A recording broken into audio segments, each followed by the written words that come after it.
সামনে বাংলাদেশে আমাদের জন্য ভয়াবহ সে আরেকটা সিপাহী বিপ্লবের করুণ প্রতি অপেক্ষা করছে। আপনারা অনেকে ভাবতেছেন এইটাও কি সম্ভব?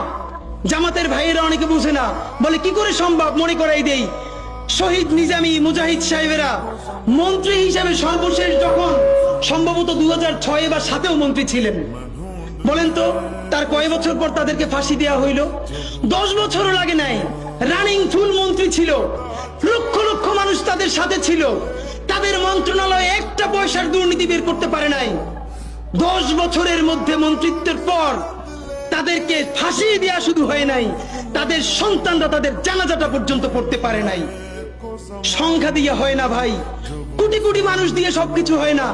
আজকে আপনারা প্রথম আলোর বিরুদ্ধে বলেন, এই যে আসার সময় বলতেছিলাম শায়েক রে, প্রথম আলোর প্যারালাল কাছাকাছি একটা পত্রিকা কি আমরা দাঁড় করাইতে পারছি?